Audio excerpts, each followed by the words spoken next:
A brief history of modern India. Chapter 23, Quit India Movement, Demand for Pakistan, and the INA. Quit India Movement. After Cripps' departure, Gandhi framed a resolution calling for British withdrawal and a non-violent non-cooperation movement against any Japanese invasion. The CWC meeting at Wardha, 14th July 1942, accepted the idea of a struggle.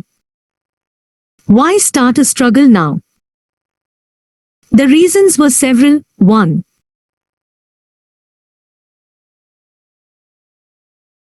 The failure of the Cripps mission to solve the constitutional deadlock exposed Britain's unchanged attitude on constitutional advance and made it clear that any more silence would be tantamount to accepting the British right to decide the fate of Indians without consulting them.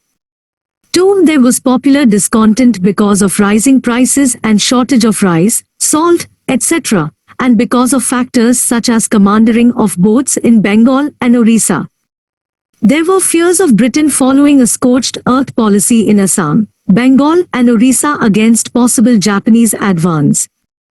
3. News of reverses suffered by the British in Southeast Asia and an imminent British collapse enhanced popular willingness to give expression to discontent. The Japanese troops were approaching the borders of India. Popular faith in the stability of British rule was so low that people were withdrawing deposits from banks and post offices. 4. The manner in which the British evacuated from Southeast Asia, leaving the subjects to their fate. 2 roads were provided, Black Road for Indian refugees and White Road exclusively for European refugees, and the rout of a European power by an Asian power shattered white prestige, and the British behavior towards the Indian subjects in Southeast Asia exposed the racist attitude of the rulers.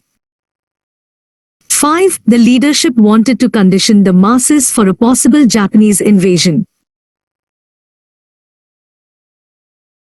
The Quit India Resolution. In July 1942, the Congress Working Committee met at Wardha and resolved that it would authorize Gandhi to take charge of the non-violent mass movement.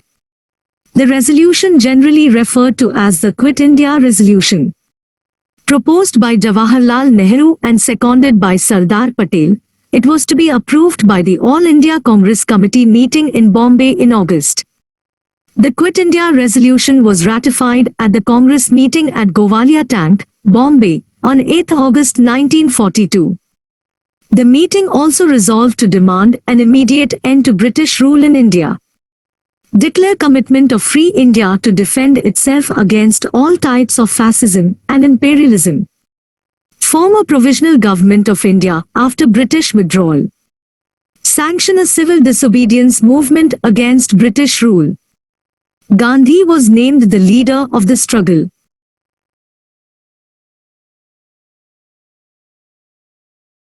Gandhi's general instructions to different sections. Gandhi's special instructions were spelled out at the Gowalia Tank meeting but not actually issued. They were directed at various sections of society. Government servants, do not resign but declare your allegiance to the Congress. Soldiers, do not leave the army but do not fire on compatriots. Students, if confident, leave studies.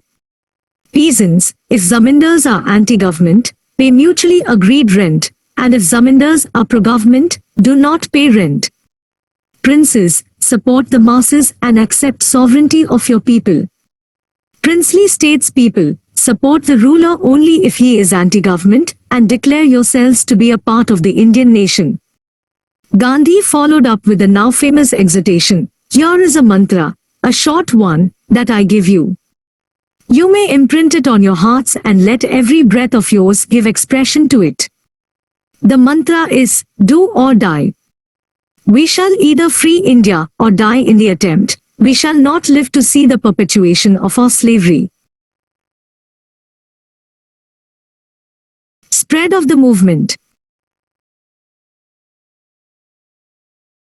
Gandhi had carefully built the tempo through individual civil disobedience movements or satyagraha, organizational revamping, and a consistent propaganda campaign. The government, however, was in no mood to either negotiate with the Congress or wait for the movement to be formally launched. In the early hours of 9th August 1942, in a single sweep, all the top leaders of the Congress were arrested and taken to unknown destinations. The Congress Working Committee, the All India Congress Committee, and the Provincial Congress Committees were declared unlawful associations under the Criminal Law Amendment Act of 1908. The assembly of public meetings was prohibited under Rule 56 of the Defence of India Rules. The removal of established leaders left the younger and militant elements to their own initiative. With the major leaders out of the picture, young Aruna Asaf Ali, till then relatively unknown, presided over the Congress Committee session on 9th August and hoisted the flag. Public on rampage.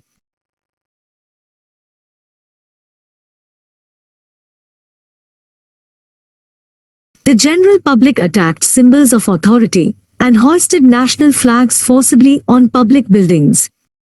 Satyagrahis offered themselves up to arrest, bridges were blown up, railway tracks were removed and telegraph lines were cut.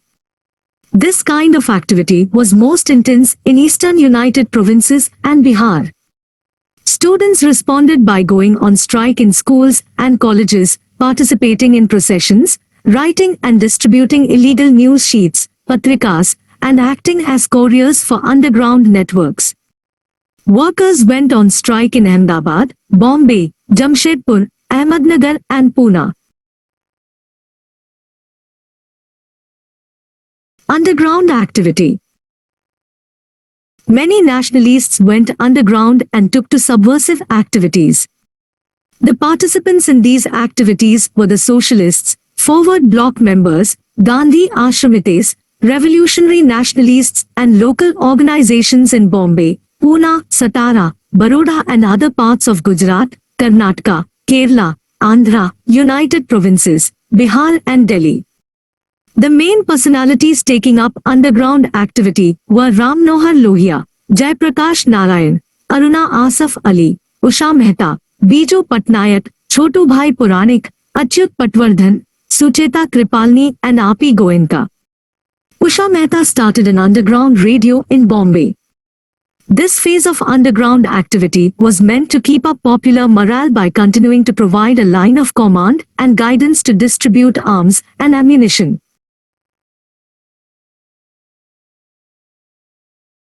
Though the need for non-violence was always reiterated, Gandhi's mantra of do or die represents the militant mood of Gandhi. Sumit Sarkar. Parallel governments. Parallel governments were established at many places, Balia, in August 1942 for a week, under Chittu Pandey. He got many Congress leaders released. Tamluk, Midnapur, from December 1942 to September 1944, Jatiya Sarkar undertook cyclone relief work, sanctioned grants to schools, supplied paddy from the rich to the poor, organized Vidyut Vahinis, etc. Satara, mid-1943 to 1945, named Prati Sarkar, was organized under leaders like Y.B. Chavan, Nana Patil, etc. Village libraries and Nyaidan mandals were organized, prohibition campaigns were carried on and Gandhi marriages were organized. Active help was provided by businessmen, through donations, shelter and material help, students, acting as couriers, simple villagers, by refusing information to authority, pilots and train drivers, by delivering bombs and other material, and government officials including police, who passed on secret information to the activists.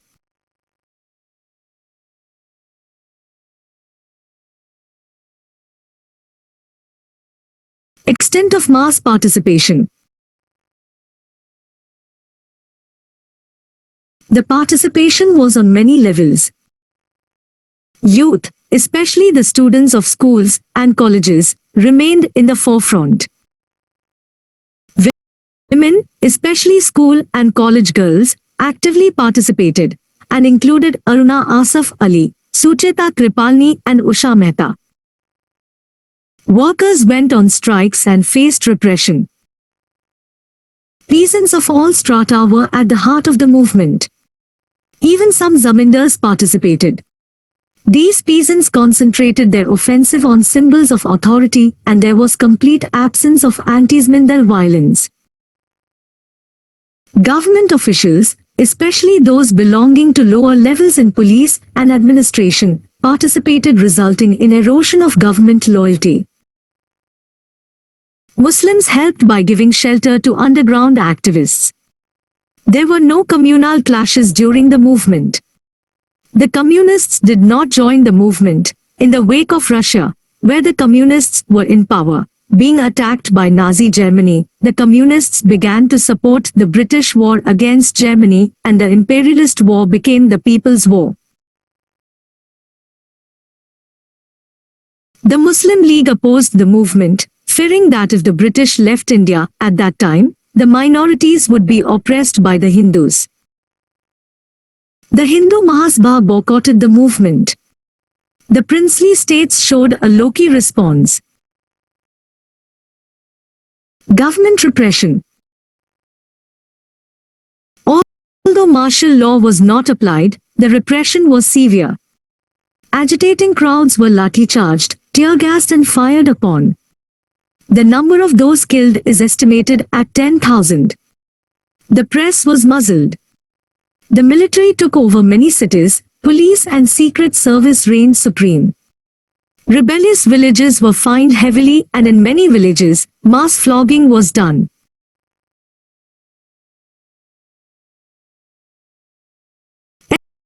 Estimate left without leaders, there was no restraint, and violence became common.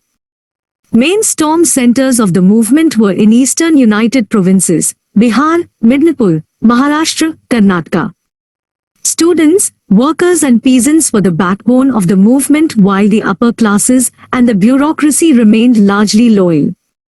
Loyalty to government suffered considerable erosion. This also showed how deep nationalism had reached. The movement established the truth that it was no longer possible to rule India without the wishes of Indians. The element of spontaneity was higher than before, although a certain degree of popular initiative had been sanctioned by the leadership itself, subject to limitations of the instructions. Also, the Congress had been ideologically, politically, and organizationally preparing for the struggle for a long time. The great significance was that the movement placed the demand for independence on the immediate agenda of the national movement. After Quit India, there could be no retreat. In this struggle, the common people displayed unparalleled heroism and militancy. The repression they faced was the most brutal, and the circumstances under which resistance was offered were most adverse. Gandhi fasts. In February 1943, Gandhi started a fast as an answer to an exhortation by the government to condemn violence. The fast was directed against the violence of the state. The popular response to the news of the fast was immediate and overwhelming. Protests were organized at home and abroad through hartals, demonstrations and strikes. 3 members of the Viceroy's Executive Council resigned. The fast achieved the following: public morale was raised. Anti-British feeling was heightened. An opportunity was provided for political activity. Government's high-handedness was exposed. Gandhi got the better of his opponents and refused to oblige by dying. On 23 March 1943, Pakistan Day was observed. Famine of 1943. The horror and inconveniences of war were increased by the famine of 1943. The worst affected areas were southwest Bengal, comprising the Talukkonta Diamond Harbour region, Dhaka, Faridpur, Tipura and Noakhali. Around 1.5 to 3 million people perished in this basically man-made famine. The epidemics, malaria, cholera, smallpox, malnutrition, and starvation. The fundamental causes of the famine were as follows. 1. The need to feed a vast army diverted foodstuffs. 2. Rice imports from Burma and Southeast Asia had been stopped. 3. The famine got aggravated by gross mismanagement and deliberate profiteering. Rationing methods were belated and were confined to big cities. Rajgopalachari formula.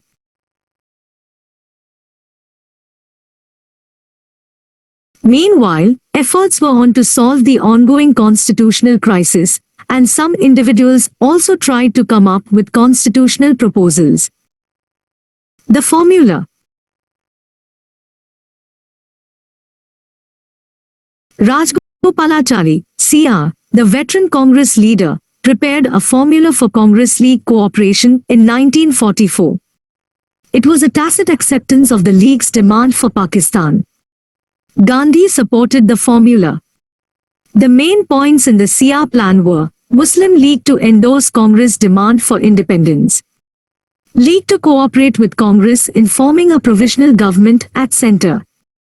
After the end of the war, the entire population of Muslim majority areas in the northwest and northeast India to decide by a plebiscite whether or not to form a separate sovereign state. In case of acceptance of partition, agreement to be made jointly for safeguarding defense, commerce, communications, etc. The above terms to be operative only if England transferred full powers to India. Objections. Jinnah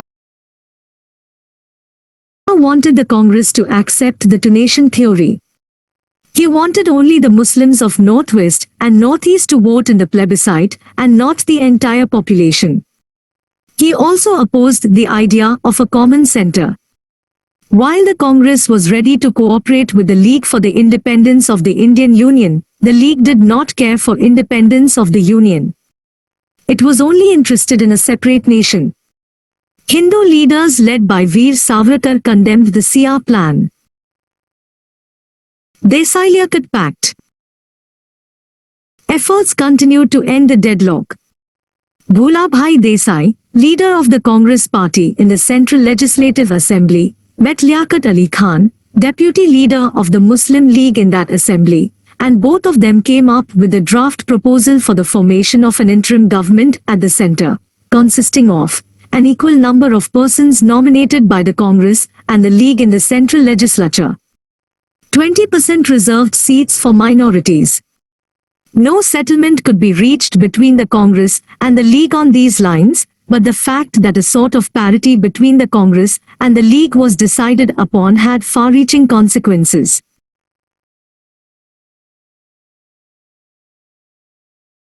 Wavell Plan. Although the war in Europe came to an end in May 1945, the Japanese threat still remained. The Conservative government in Britain led by Churchill was keen to reach a solution on the constitutional question in India. The Viceroy, Lord Wavell, was permitted to start negotiations with Indian leaders. Congress leaders were released from jails in June 1945.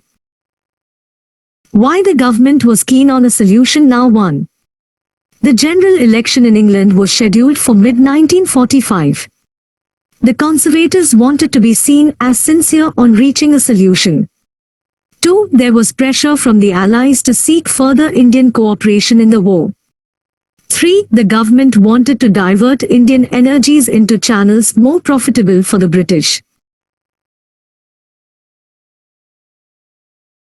The plan. The idea was to reconstruct the Governor-General's Executive Council pending the preparation of a new constitution. For this purpose, a conference was convened by the Viceroy, Lord Wavell, at Shimla in June 1945. The main proposals of the Wavell Plan were as follows. With the exception of the Governor-General and the Commander-in-Chief, all members of the Executive Council were to be Indians. Caste Hindus and Muslims were to have equal representation. The reconstructed council was to function as an interim government within the framework of the 1935 Act, i.e. not responsible to the Central Assembly. The Governor-General was to exercise his veto on the advice of ministers. Representatives of different parties were to submit a joint list to the Viceroy for nominations to the Executive Council. If a joint list was not possible, then separate lists were to be submitted. Possibilities were to be kept open for negotiations on a new constitution once the war was finally won. Muslim League stand. The League wanted all Muslim members to be League nominees because it feared that since the aims of other minorities, depressed classes, Sikhs, Christians, etc., were the same as those of the Congress, this arrangement would reduce the League to a one-third minority. Wavell wanted Khizar Khan as the Muslim representative from Western Punjab. The League claimed some kind of veto in the council with decisions opposed to Muslims needing a two-thirds majority for approval. Congress stand. The Congress objected to the plan as an attempt to reduce the Congress to the status of a purely caste Hindu party and insisted on its right to include members of all communities among its nominees. Wavell's mistake. Wavell announced a breakdown of talks, thus giving the League a virtual veto. This strengthened the League's position, as was evident from the elections in 1945 to 1946, and boosted Jinnah's position, and exposed the real character of the conservative government of Churchill. The Indian National Army and Subhash Bose. Subhash Chandra Bose was an intrepid man. He had always shown a militant streak and reacted violently to any insult of Indians by the Europeans.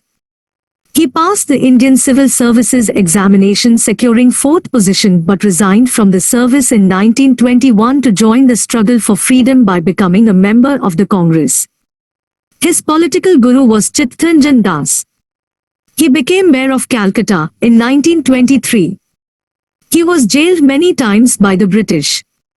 Once it became clear to Subhash Chandra Bose that he could not follow Gandhi's way but that the Congress was determined to follow Gandhi, Bose decided to go his own way to fight for independence. In March 1940, Bose convened an anti-compromise conference at Ramgarh. It was a joint effort of the Forward Bloc and the Kisan Sabha.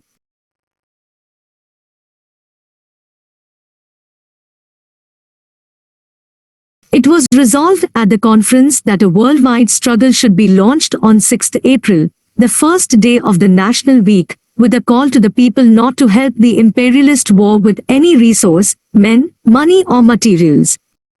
He called for resistance to be offered to all forms of exploitation of Indian resources for the imperial cause.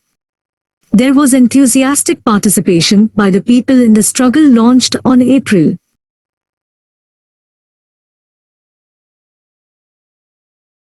6.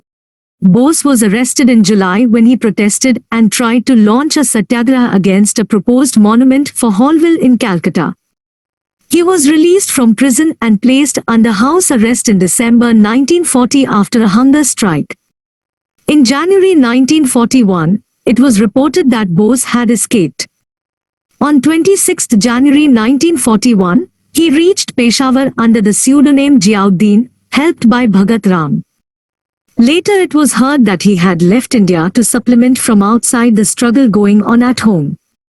He was reported to have approached Russia for help in the Indian struggle for freedom from Britain. But, in June 1941, Russia joined the Allies in the war, which disappointed Bose. He then went to Germany. Bose met Hitler under the pseudonym Orlando Mazzotta. With the help of Hitler, the Freedom Army, Mukti Sena, was formed, which consisted of all the prisoners of war of Indian origin captured by Germany and Italy. Dresden, Germany was made the office of the Freedom Army. Bose came to be called Netaji by the people of Germany. He gave the famous slogan, Jai Hind, from the Free India Center, Germany. He began regular broadcasts from Berlin Radio in January 1942, which enthused Indians. In early 1943, he left Germany and traveled by German and later by Japanese submarines to reach Japan and then Singapore in July of the same year. He was to take over command of the Indian independence movement from Rash Behari Bose, but that was the second phase of the Indian National Army. Origin and first phase of the Indian National Army. The idea of creating an army out of the Indian prisoners of war, POWs, was originally that of Mohan Singh, an Indian army officer who had decided not to join the retreating British army in Malaya. He decided to turn to the Japanese for help. The Japanese had till then encouraged Indian civilians to form anti-British organizations. Mohan Singh asked for Indian prisoners of war. The Japanese handed over the Indian prisoners of war to Mohan Singh, who tried to recruit them into an Indian national army. After the fall of Singapore, several POWs were ready to join Mohan Singh.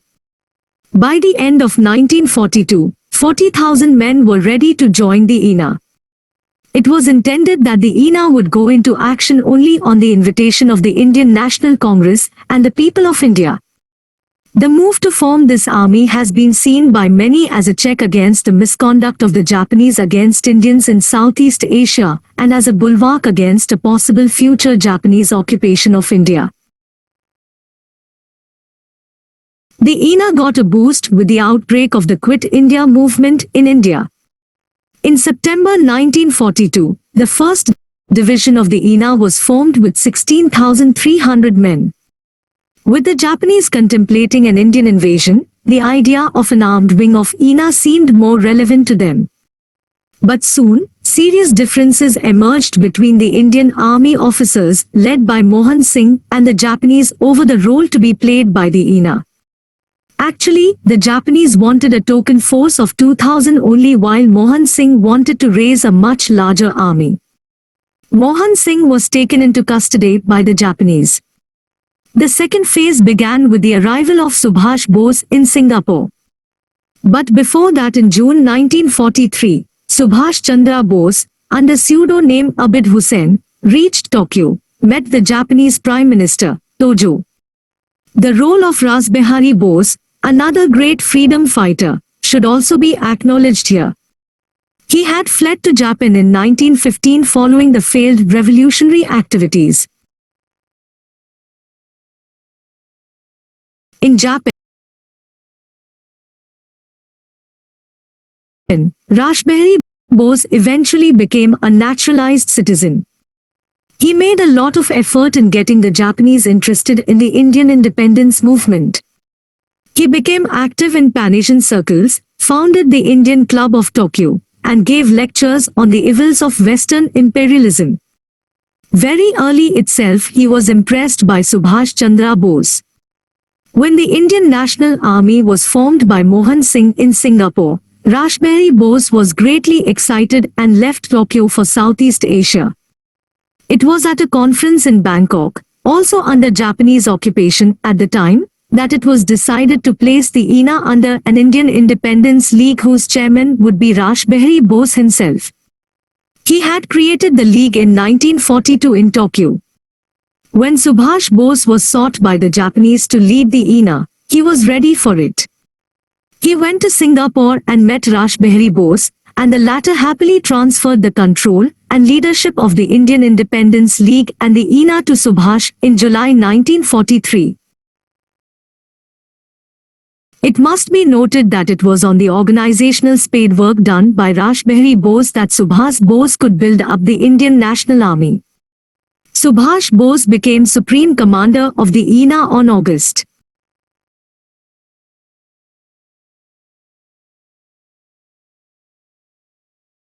25 in February 1944.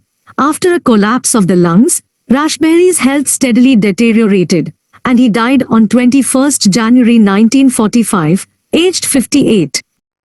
On 21 October 1943, Subhash Bose formed the Provisional Government for Free India at Singapore with H.C. Chatterjee, Finance Portfolio, M.A. Iyer, Broadcasting, Lakshmi Swaminathan, Women Department, etc.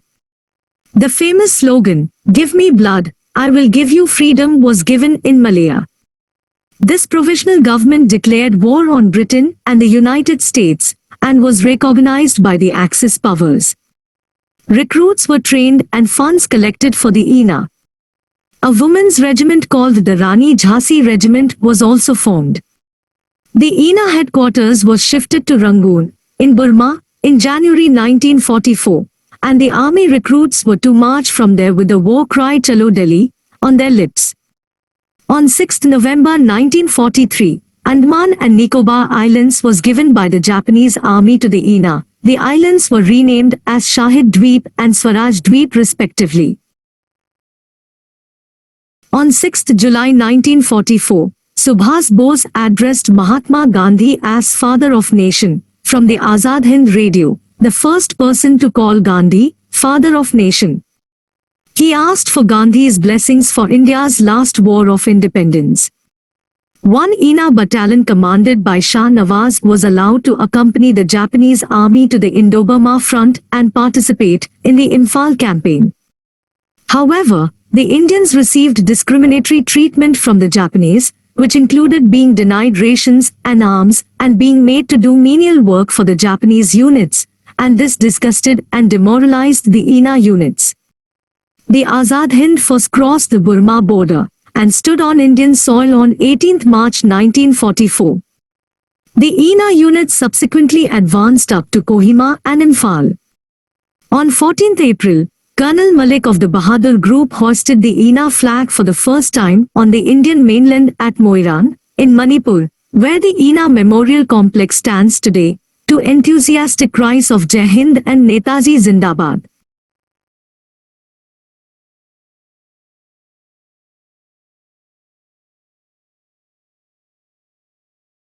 For 3 months the ENA carried out military administration duties at Moirang, but then the Allied forces reclaimed the territory.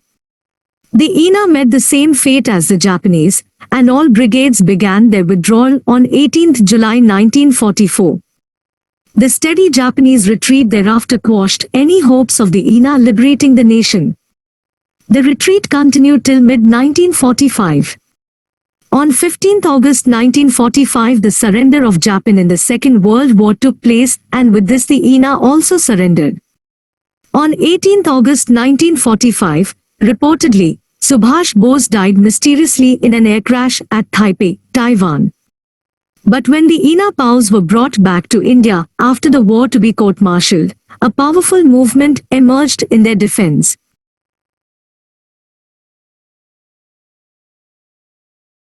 Summary: Quit India movement. Why launch a movement now? Failure of Cripps offer and evidence of British lack of will to concede Indian demands, public discontent against wartime hardships, a feeling of imminent British collapse, Indian leadership's desire to prepare masses for possible Japanese invasion. AICC meeting, Bombay, 8 August 1942. The meeting ratifies Quit India Resolution. 9 August 1942. All prominent leaders arrested. Major activity: public on rampage, especially eastern UP, Bihar, Bengal, attacking symbols of authority. Underground activity 2. Provide a line of command. Parallel governments in Balia, UP, Tamluk, Bengal, and Satara, Maharashtra. Sections participating included youth, women, workers, peasants, government officials, some communists. February 1943. Gandhi started a fast. 23 March 1943. Pakistan Day observed. C. Rajgopalachari formula, March 1944.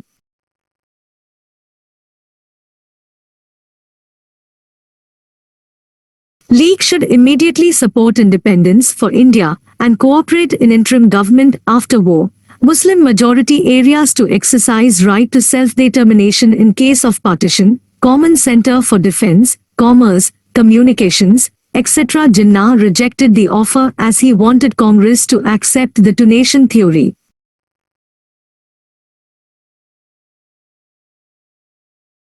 Desai-Liaquat Pact Congress and League nominees to have equal representation in Central Executive. 20% of seats reserved for minorities. Wavell Plan, Shimla Conference, June 1945. An all-Indian Executive Council except the Governor-General and Commander-in-Chief equal representation for caste Hindus and Muslims. Muslim League wanted all Muslims to be its nominees and claimed a communal veto in the Executive Council. Congress objected to it being painted purely as a caste Hindu party. Subhash Bose and the ENA. Origin of ENA. Mohan Singh's rule.